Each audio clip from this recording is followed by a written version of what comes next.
We out.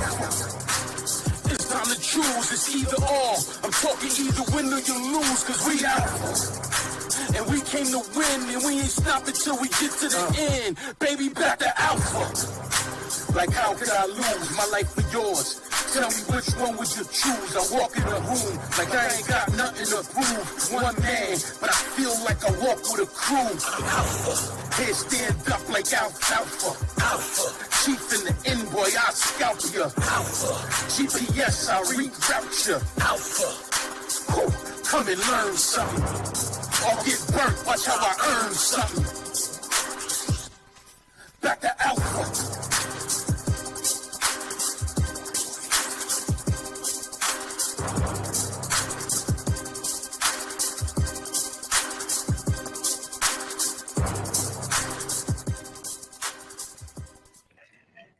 Welcome, guys. Welcome to Beyond Barriers. I am your host, Craig Coles. And before I even get started, there's several things I have to say. We have a hot topic today that's going to really jump off. And for you guys who don't know what jump off means, it means it's about to be explosive. That's what that means, okay? So, one, I want to do this. My intro has changed since last week.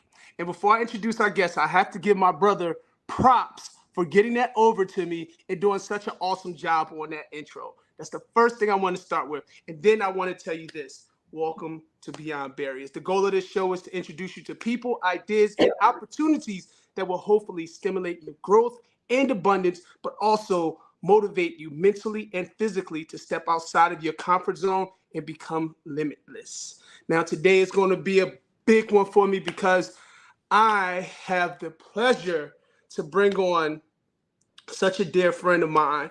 And it's not every day that you get to meet a motivational wellness speaker with a diverse skill set. And today's guest is unique with the ability to be empathic as well as enthusiastic while delivering heart-centered educational training to corporations, governments, organizations, nonprofits, not to mention she's an entrepreneur of Fusion Integrative Therapies. I'd like to welcome my friend, my homegirl, Heather B. Dunning. What up, Heather?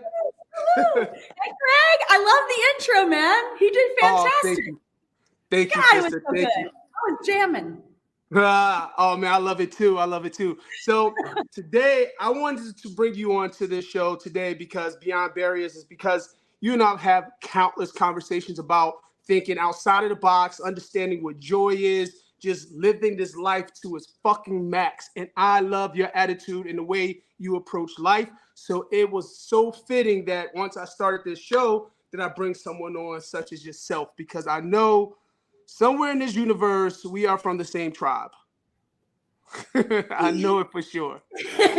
Craig, I'm so happy to be here. And I'll be honest, I was thinking in the car ride this morning that, over the decade that I've known you, man, it's been so beautiful to watch you not only grow in your community, watch you grow in your body, watch you grow in your entrepreneurship, and watch you help other people grow too. It's a pleasure for me to be here. Thank you. Oh, you're awesome. Thank you, sister. So let's jump right into this, Heather. I know we could pick 1,000 things to talk about, but one of the things I want to ask you about first is what made you when did you find yourself? When did you find out that you were empathic? When did you find out that you had these beautiful gifts and was able to help people change their lives and convey them into something greater than what they've been? When did you find this out? That's a really great question, Craig. My honest answer is when I was little, like 5, 6, 7, I knew then. Then, though, I was in a situation where the world was in a much different place. And when I would attempt to share what I was feeling or share what I was noticing, sometimes people weren't always receptive. So I shut those gifts down like so many empaths do to survive this world. But in truth, when I stumbled onto the wellness path and became a massage therapist back in 2000, it busted those gifts wide open. And it gave me an opportunity to rediscover not only what I was born with, but the willingness and the courage to share it and not keep shutting it down, and then be able to help so many other people do the same with similar intuition. So if I'm hearing you right, you knew you had something going on different than everyone else, right? Because you're a G, right? So you're gonna have something different than everyone else. But it wasn't until you started your therapy business is when you had the opportunity to really express that to your clients. I have a belief system where I truly feel that each and every one of us, humans in general, are born with empathic abilities. We are sponges in our basic body structure, and we pick up on the environment that we live in and that we visit. You know it, I know it. Are some people born with a little bit more or a little bit stronger, or it's that nature versus nurture? It's the same with muscles. How many Right. times have you met somebody that was just born with like muscles? I remember knowing a 7-year-old kid that was all muscled out. He didn't lift a weight. He didn't really do anything. He was literally just born that way. So he had this Yeah. base muscle that not every kid had. And when he started working out, it was easier for him to build.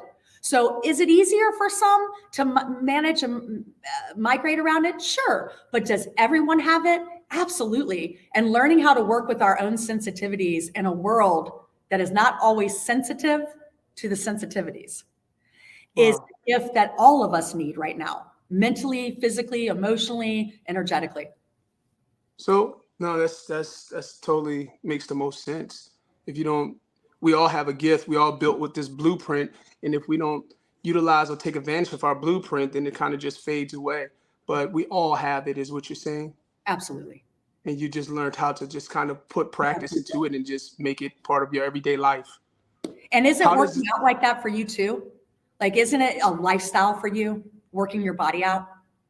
it is? I believe that we all have to have. I always, I mean, I could go really far on this topic, but for me, I think we have to have routines, we have to have habits, we have to have rituals. And I think when you have those routines, habits, and rituals, it just borns whatever is natural about you, right? Or you can create whatever it is you desire by just putting those three factors in place. A routine. This is what I do. I work out. I don't put that away. I don't. My health is number one. My ritual. When I wake up in the morning, I have something I do. I don't care what the day is. This is what I'm going to do, and then my routine. So no, I think if you do practice those type of things, then yeah, I guess if you are empathic, you can really bring that to the forefront. So yeah. So how does that affect you? Like how did you fall in love with using that energy you have, or that skill set that you've honed in on? How have you used that to help as many people as you have helped thus far? Like how? That's a great question. The first answer that came is knowledge is power, right? Knowledge is power, Oh, education is power. And if you do so something with it. it's a matter of, what do I need to learn about this? What do I need to understand and know about this sensitivity or this information that I'm getting? We live in a world right now where most humans around the globe, because I get the opportunity to speak to other cultures and countries as well. And the thing that I've noticed is that we're all a bit exhausted. No Mhm. matter how healthy people are being and how great of nutrition, the exhaustion is coming from the overwhelming amount of information that is coming to us all day, every day, by these little devices and by the environment that we're currently living in. So it's a Yeah. yes and. So how do we navigate the information? How do we not become burnt out? That was my topic this morning. How do we let go of some of the information? How do we practice discernment? Listening to what's relevant in that moment, letting go of what isn't. You actually are great at this, one of the best I know. And I just want to compliment you for a second and say, you're so good at when something hard hits you, you have this, well, it's one of your superpowers, I think. Your Mhm. ability to, navigate or move to the positive as quickly as possible without victimization, without excuse, without blaming. You just jump. I can't explain it. Oh, I want to bring up something we talked about yesterday because I think this was so powerful and it touched both of us. And this is a great segue into it. You were Mm. talking about how you used to jump blindly. You would just Right. jump, right? With And my now, eyes closed. right? You just jump blindly and just go. Let's go. Let's just go. And you trust. It's blind faith. But now, now, you're choosing to open your eyes and fly free. It's not about jumping blindly, right? So it's that same idea. Where can we open our eyes? Where can we be awake to what's really happening here and not the story that our mind is creating? You're so good at letting go of your stories. It's what makes you a great coach, because if you can't do it yourself, how are you going to help everybody else let go of theirs? If you don't have a story that was of some type of trauma and drama that you have risen out of, right? Right. You know, as the example that says, it doesn't matter about this. I found my new rhythm. I found my reset. I let go of the excuses. I even let go of the stories the doctors told me, right?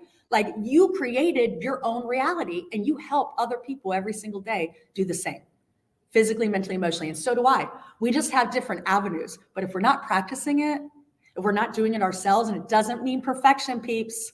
Let's be clear. This isn't about perfection. This isn't about either one of us sitting on some soapbox going, oh, we got this bleep figured out. We don't got this bleep figured out. We're just creating habits that are making it a little bit easier to navigate all of the information overwhelm. Man, I have to call back to you. that is, yeah. I am 100% in agreement that we are overwhelmed. And I think one of the things that we do have as a society is that we have too many damn choices. And because we have too many damn choices, we don't know where to make a choice. We stand still. So paralysis by analysis. Paralysis. Yeah, exactly. So my choice is, when shit hits the fan, is that, you know what? I'm choosing the greater side of that situation each and every time without hesitation. You know what I mean? So when it comes to me, and you're right, it's the same message I pass on to my clients as well. Very well said by you, but it's the same concept. Like, we can either stew in this or we could go and create what we desire, you know? And so I love the way you come at your clients and the opportunity. I think also what I want to compliment you on too is this. 1,000 things to compliment you on. But this is what I want to say. Like, there is no better way to be coached while you are being soothed, while you are messing with their nervous system through touch. I know you do sound bowl. I know you do all of these things. And on top of this, you're able to speak so well to life. Tell me about joy. What's your concept of joy? Like, and what do you think about joy? That's a great question. I answer it like this. We focus a lot on the word happiness. What I want people to be able to take away today, even if this is the only thing you take away, is the main difference between happiness and joy state. So happiness is really dependent on our preference. Did it go our way? Did it happen the way we plan? Is it what we like? It's our preference, our comfort, right? Joy is our essence, our being, our birthright. It's the thing you don't actually have to work for per se. You might have to work in your life to open up the channels to receive or be receptive to joy, but joy in and of itself is a state of being. Happiness is almost a doing. Joy is a being. Think of joy as the whole ocean. Happiness is the waves in the ocean. And today in these sessions, I know Craig and I talk about building a boogie board. Like, what do you need to ride the waves of your life to not get so stuck in that, in and out of the wave itself? You're the ocean. Joy. I'm sitting on my porch the other day. A hummingbird comes. I'm just sitting there. I'm just breathing in. I'm doing my 10 minutes of breathing in nature. I'm chilling. I don't have my cell phone with me. I'm just present. I'm listening. Sometimes I close my eyes. Sometimes I open my eyes. I'm practicing mindfulness. This little hummingbird comes over, sweetest little thing, joy.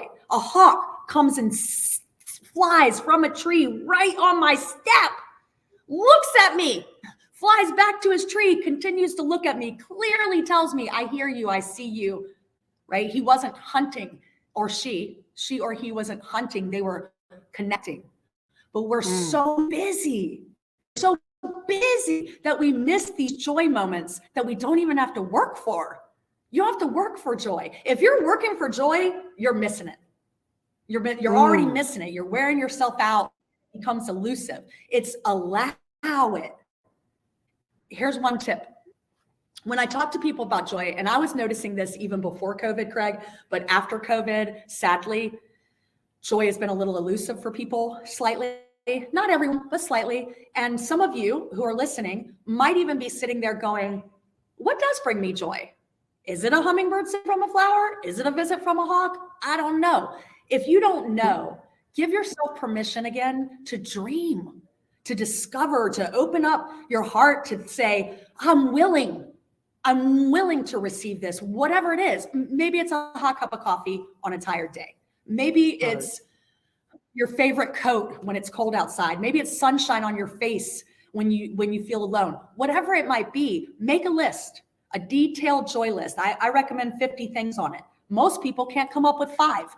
Can you name one thing off yours? Detailed, not generic, not family, not nature. Be detailed. Joy for me? Yep, something that brings you joy on the planet.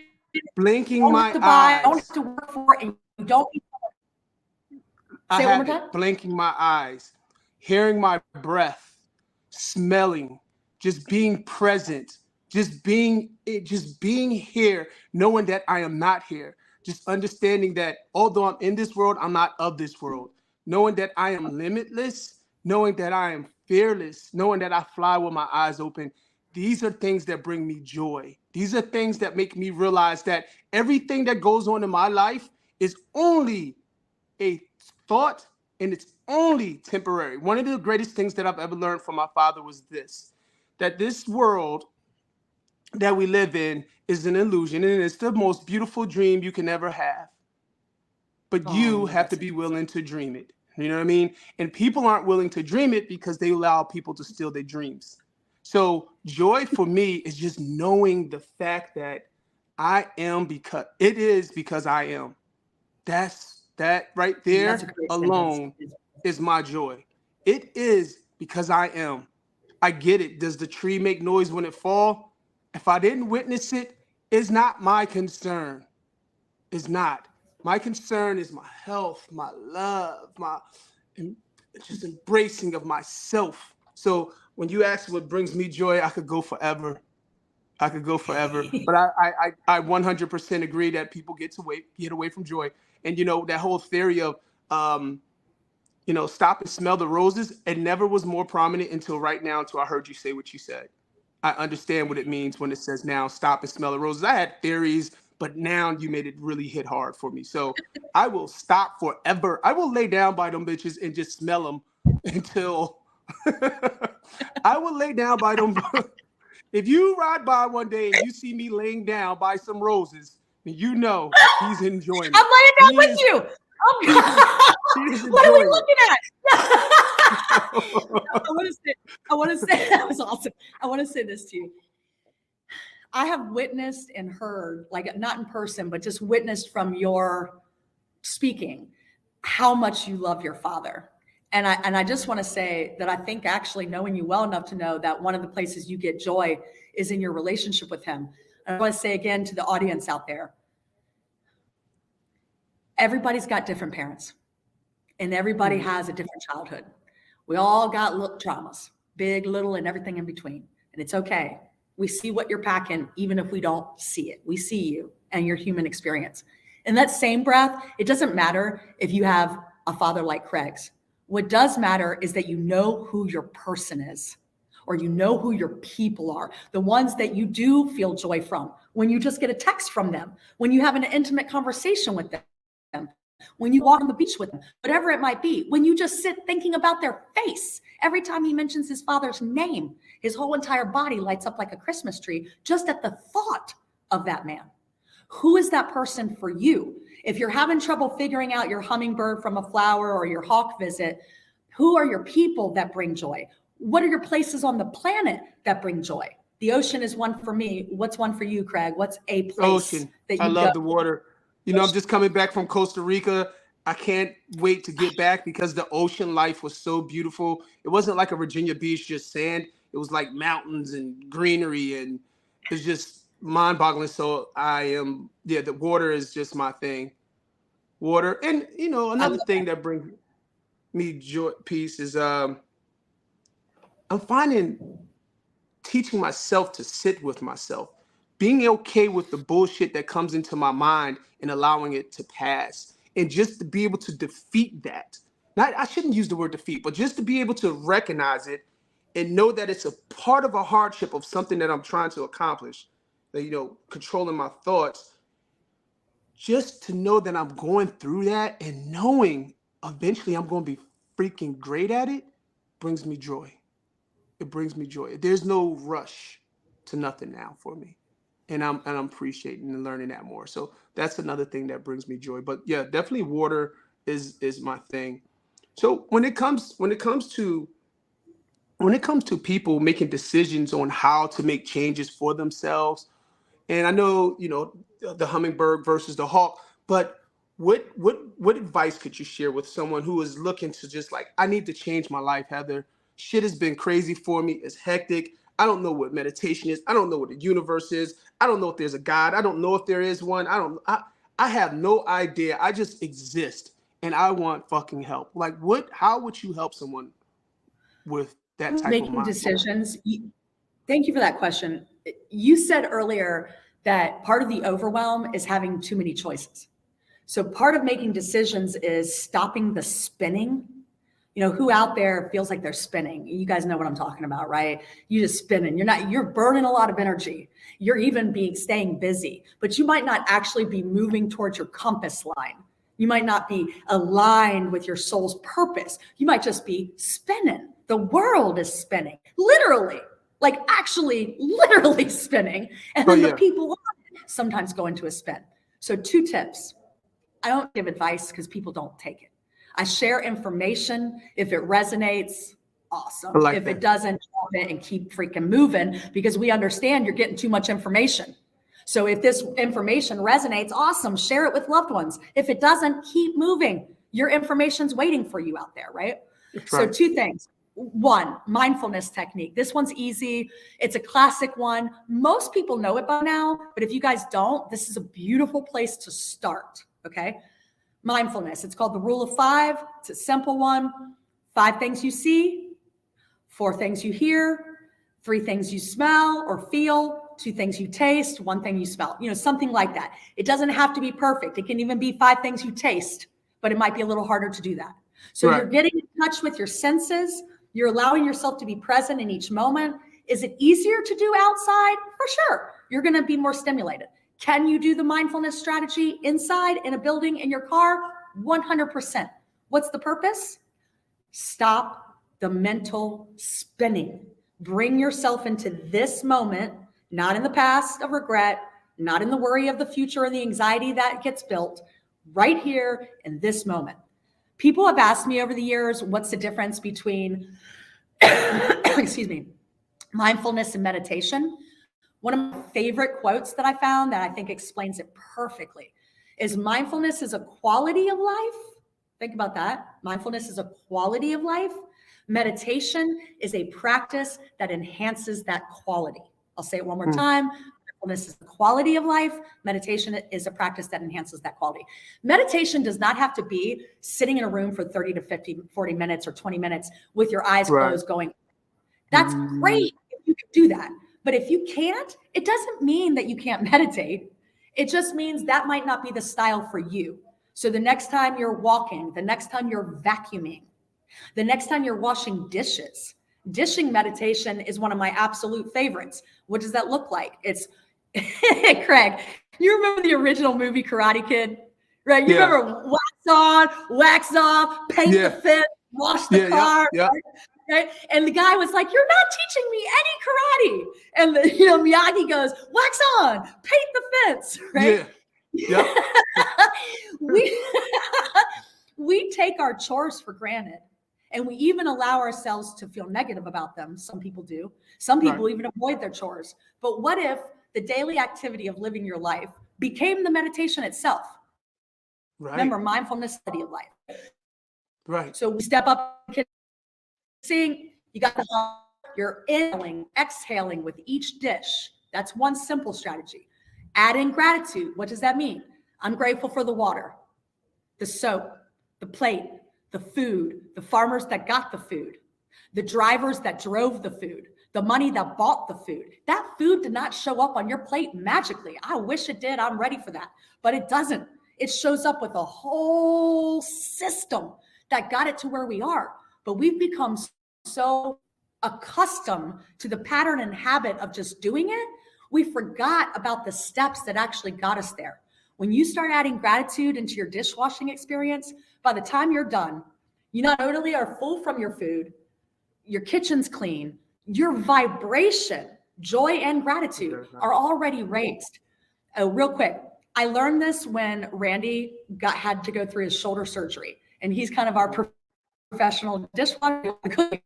And he actually came to me 2-3 weeks in, and he said, I never thought I'd say this in my entire life, but I actually miss washing dishes, because he realized that he was taking for granted that he even could.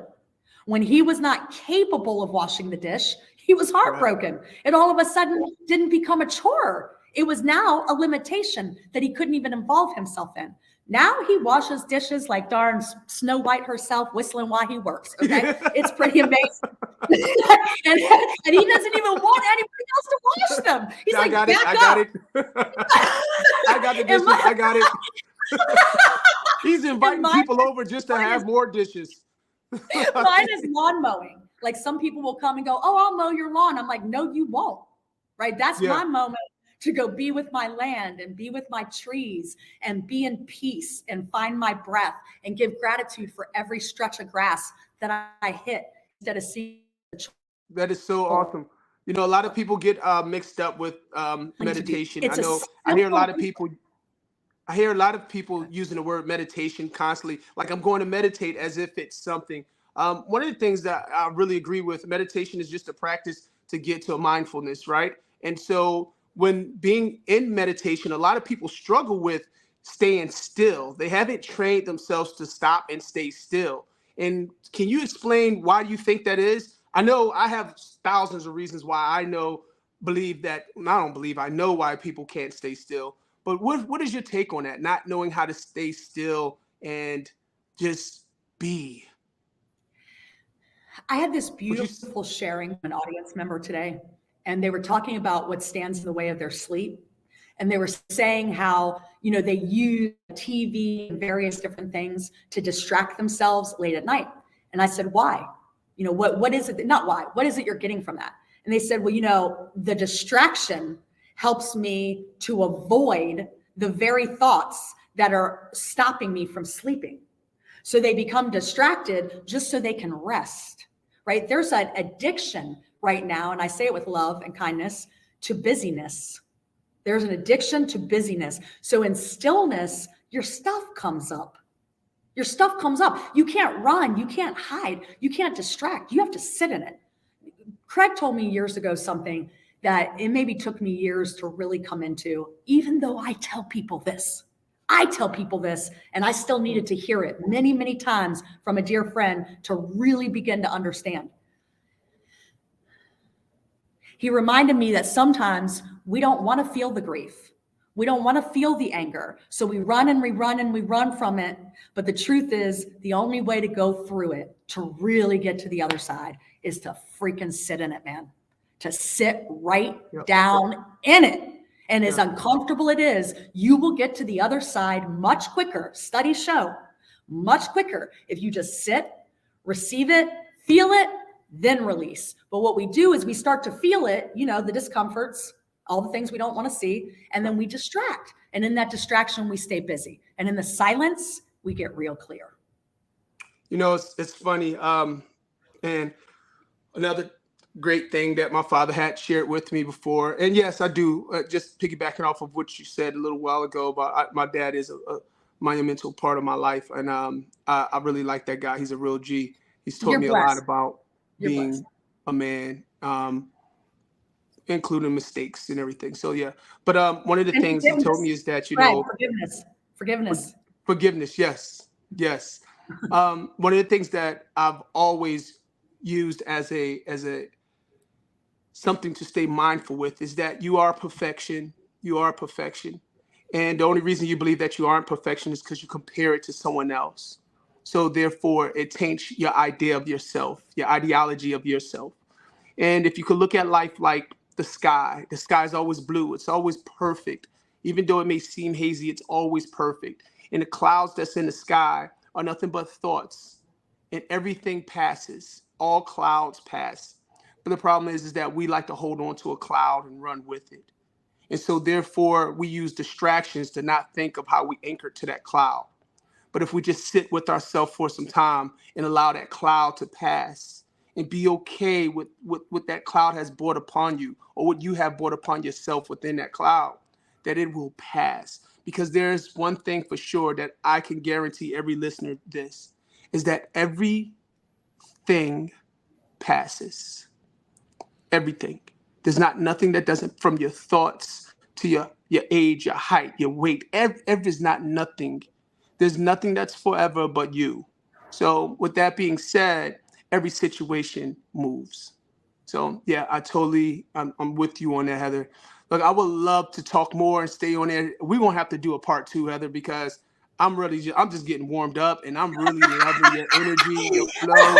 I love what you have to say. Oh gosh, I love the way you articulate the things you just say. You just make me like one of the things that I love about talking or conversing with you is that every time we converse, it's like I learn shit from you. And I know that you're learning. I know that you're not too proud. You don't have pride, and you would say this. The things you tell these listeners, you actually listen to yourself because you learning as you talk as well. It's not you just talking to someone. These are things that you practice, you figuring out that you could be stronger in as well. And that's what I love about you. You know, you don't come on here like, oh, I just got my shit all together and this is this. And, I love it. I love our mistakes. I love it. I love it. I love it. So, Heather, let me ask you this. Where could my listeners follow you at? How can they find you? How can, I don't know if you want to give out your phone number. I don't think that's right. Whatever you want to do. But you ready? You might get some other calls because you're looking really good over there too. I need to let you know. So it's really easy. It's my name. You guys see it in print right here. I made it super easy on you. It's www.heatherv as in Victoria Dunning.com. There's information on there, and I'll leave you on this. One of the messages of my website right now is tune out, tune in, tune up, right? Like that's the message. The tune out, it's different for everyone. Tune out the noise, tune out the static, tune out the self-doubt, tune out the fear. What's tune in? Tune into self, tune into your joy list, tune into your patience, tune into your rest, tune into your nutrition. What's tune up? Tune up your life, tune up your dreams, tune up your relationships, tune up your health. It's for everyone, but it's about finding the customized version of what those definitions are for you. Where are you? Where do you want to be? How are you going to get there? Stop judging yourself. We love you. It's time for you to love you. I love it. Guys, I want to thank you today. Well, more importantly, Heather, I want to thank you for just coming on the show and sharing your knowledge, your love, your energy. I love you. Like you man, you my girl. I tell you, my tribe.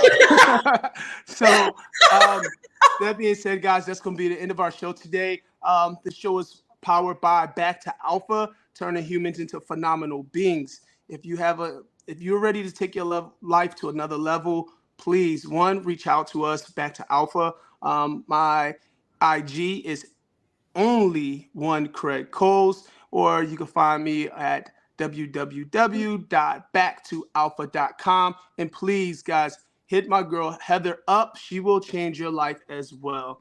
We are both in this game to teach people how to be limitless in this lifetime, and she is definitely in the co-pilot seat with me, and I'm in her co-pilot seat. However we could get it done, let's make it happen, guys. Thank you guys for listening to this show. Thanks for having me. Thanks for having me. He's the best trainer I know, people. Mentally, physically, emotionally. You got this. Thank you. All righty. We out.